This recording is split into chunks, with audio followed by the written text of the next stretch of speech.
De combien de calories avons-nous besoin? Devrions-nous les compter? Lorsque nous parlons de prendre soin du corps, nous devons être conscients que les obsessions et autres mauvaises habitudes peuvent être contre-productives, nous ne devons donc pas exagérer les méthodes. Dans l'alimentation quotidienne ou lorsque l'on a recours à un régime amincissant, une question apparaît généralement: combien de calories faut-il par jour? Nous allons vous expliquer comment déterminer la quantité de calories dont le corps a besoin. Quoi qu'il en soit, il convient de noter que les tendances les plus actuelles en matière de nutrition minimisent l'importance de compter les calories totales. Au lieu de cela, ils se concentrent sur d'autres paramètres tels que la santé métabolique ou les combinaisons alimentaires. Taux métabolique basal et calories comme unité de mesure. Pour commencer, nous devons d'abord comprendre le principe du taux métabolique basal ou BMR. Il fait référence à la quantité de calories que le corps brûle, même au repos. Une calorie est la quantité de chaleur nécessaire pour élever la température d'un litre d'eau d'1 degré à la pression atmosphérique normale. La calorie est une unité d'énergie déjà en désuétude au sein du système technique d'unités. Son utilisation est aujourd'hui réservée au domaine de la nutrition, où elle permet d'exprimer la puissance énergétique des aliments. Dans le domaine de la nutrition, ce que nous comptons vraiment, ce sont les kilocalories. En d'autres termes, une kilocalorie égale 1000 calories, bien que nous les appelions communément des calories.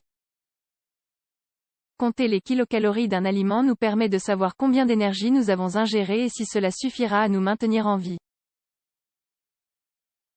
L'énergie dont les êtres vivants ont besoin pour vivre est obtenue à partir des macronutriments fournis par les aliments que nous consommons, même s'il faut tenir compte du fait que chaque aliment fournit des quantités différentes.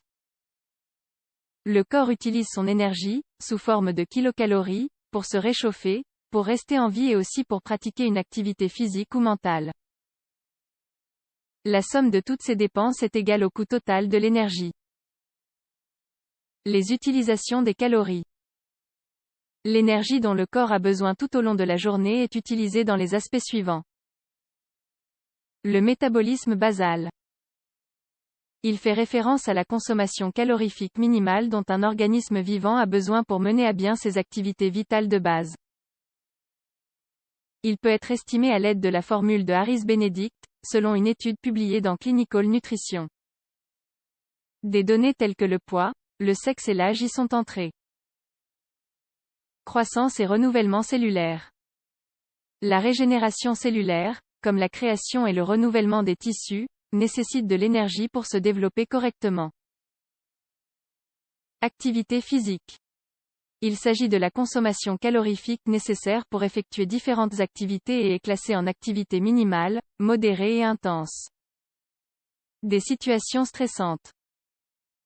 Comme une maladie ou une intervention chirurgicale. Même le stress lui-même au niveau du système nerveux central pourrait influencer la dépense énergétique. De combien de calories avons-nous besoin quotidiennement? Pour avoir un bon bilan énergétique, il faut consommer les mêmes calories que l'on dépense chaque jour afin de ne pas perdre ou prendre de poids. De cette façon, nous aurons l'énergie nécessaire pour dormir, pour digérer, pour faire circuler le sang dans les artères ou pour respirer.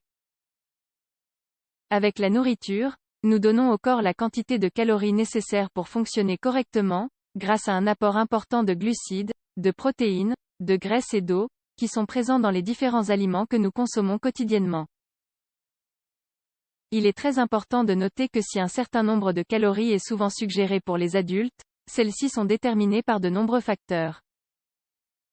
Ainsi, les besoins peuvent varier selon sexe, l'âge, les activités même que nous développons chaque jour. Si nous voulons savoir combien de calories nous avons besoin par jour, nous devons commencer par calculer notre taux de métabolisme basal. Cela représente environ entre 60% ou 70% des calories totales que l'organisme dépense quotidiennement et que, par conséquent, nous devons supplanter pour vivre et jouir d'une bonne santé. Calcul du taux de métabolisme basal pour connaître les calories dépensées. Comme nous l'avons mentionné, différents facteurs personnels sont utilisés pour calculer le taux métabolique de base, tels que sexe, l'âge, la taille, Le poids. Bien qu'il existe différentes formules pour obtenir ce taux, il existe une équation très fiable et précise qui a été établie par Harris Benedict. Selon un article publié dans Clinical Nutrition SPEN, il a la forme suivante. Homme, BMR égale 10x poids en kg, plus 6,25x taille en cm, 5x âge en année, plus 5 femmes, BMR égale 10x poids en kg, plus 6,25x taille en cm, 5x âge en année, 161. Puisque ce taux ne nous montre que la consommation minimale du corps au repos, il est maintenant nécessaire de calculer la dépense énergétique en fonction du mode de vie. En effet, la dépense n'est pas la même pour une personne qui passe 8 heures assise au bureau, que pour une autre qui est sportif et s'entraîne 2 heures par jour. Un moyen rapide et facile de calculer les calories qu'une personne a besoin de consommer par jour est de multiplier le poids actuel par 15. Ainsi, nous obtiendrons le nombre de calories quotidiennes nécessaires juste pour maintenir le poids actuel. Il y a de la vie au-delà du comptage des calories. Bien que de nombreux experts se concentrent encore sur le calcul des calories pour les régimes amincissants, la vérité est que de bons résultats peuvent être obtenus sans cette méthode. Il est à noter qu'il sera essentiel de proposer une bonne combinaison d'aliments, ainsi que la pratique de l'exercice physique sur une base régulière. Ce dernier s'est avéré être l'un des meilleurs outils pour améliorer la composition corporelle et inverser les inefficacités du fonctionnement du métabolisme. Les calories, une mesure prise en compte. Les calories ont été et sont les unités par lesquelles l'énergie nécessaire est dépensée par le corps est mesurée. Ils permettent de faire une estimation des besoins du sujet, bien que ce ne soit pas un calcul précis. Bien qu'elles puissent être utilisées pour concevoir des régimes alimentaires adaptés, elles ne sont pas la seule méthode.